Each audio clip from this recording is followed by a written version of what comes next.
Avec la guerre en Ukraine, la question de l'adhésion de ce pays à l'Union européenne a été fortement relancée. En 2022, au mois de juin, l'Union européenne a accordé le statut de candidat à l'Ukraine pour intégrer l'Union européenne, et en ce début 2024, la procédure a été lancée. Il faut rappeler que tout pays candidat doit respecter 3 critères: l'acquis communautaire, un critère politique, être un État de droit, et un critère économique, être une démocratie de marché.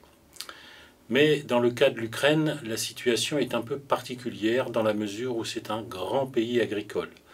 C'est 41 millions d'hectares de surface agricole utile, c'est 20% de la population active, c'est 10% du produit intérieur brut et même 20% si l'on ajoute les industries agroalimentaires.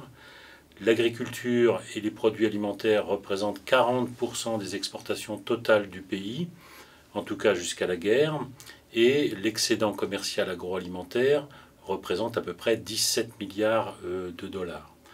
Les principales productions dans lesquelles l'Ukraine est particulièrement performante sont l'orge, le blé tendre, le maïs, le tournesol, à la fois sous forme de tourteaux et d'huile, le sucre et, bien évidemment, comme on le sait, la volaille et plus spécifiquement encore le poulet. Toute la question maintenant va être de savoir quelle sera la partie de l'Ukraine qui sera intégrée dans l'Union européenne. Est-ce que ce sera toute l'Ukraine dans son intégralité territoriale? Est-ce que ce sera une Ukraine partitionnée en fonction d'éventuelles négociations pour trouver une issue à la guerre? D'autres questions se posent évidemment. Quelle sera la contribution de l'Ukraine si elle est intégrée au budget de la politique agricole commune?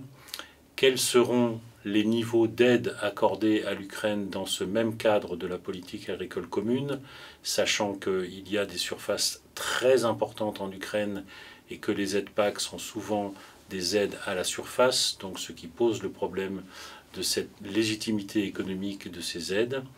Et puis, bien entendu, la grande question centrale qui va se poser pendant toutes ces années, c'est de savoir si le centre de gravité de l'agriculture européenne ne va pas se déplacer de la France, qui reste pour le moment la première puissance agricole, vers une Ukraine qui pourrait la détrôner et finalement piloter la politique agricole commune avec un certain nombre d'autres États membres vers lesquels elle pourrait se tourner pour tisser des alliances.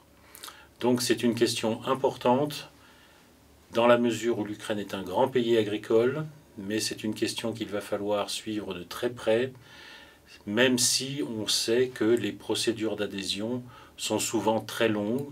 On estime que pour l'Ukraine, on serait sur une décennie de négociations avant d'être intégré dans l'Union européenne, à moins que le contexte géopolitique ne conduise la Commission à accélérer considérablement cette procédure d'adhésion.